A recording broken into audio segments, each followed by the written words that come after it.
The origin of homicidal Liu. From the 2011 Jeff the Killer creepypasta, it can be derived that Liu was protective who he tried to fend off the bullies first before they pulled out knives and took the blame for what Jeff did to them.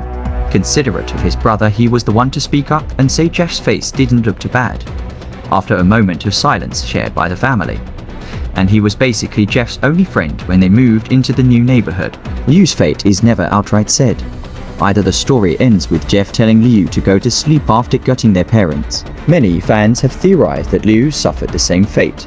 Some have thought Jeff really did just let his brother fall asleep and leave, and then a third idea is that Jeff spared his brother in the end or Liu miraculously lived.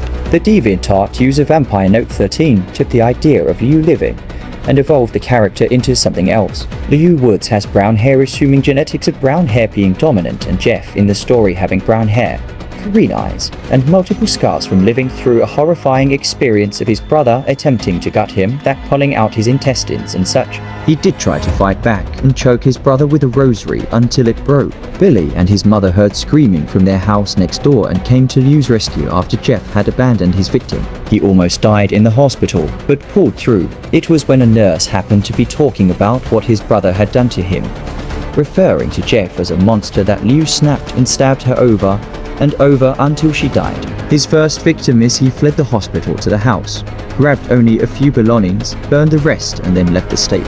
Once he had blood on his hands, Liu couldn't turn back. But despite the horrifying events, Liu still cares deeply about his younger brother and forgave him in the end because he's experienced firsthand the will to kill. On the other hand, Liu's killings may also be influenced by Sully, who is a dark-eyed sociopath or psychopathic personality he developed after the night Jeff tried to kill him to cope with the traumatic events. Sully claims to have disowned Jeff as a brother and hates him, but has shown some signs he may still care for Jeff in some way. Sully fears Jeff at times, especially the events of that night. He is defensive and childish at times, even though he acts older than it. Sully claims to only be 7 years old, a reference to how long it has been since his personality developed. He holds some consideration and feelings for Liu himself since they share a body, and he refrains from killing anyone Liu cares about due to not wanting to make Liu depressed. Thanks for watching.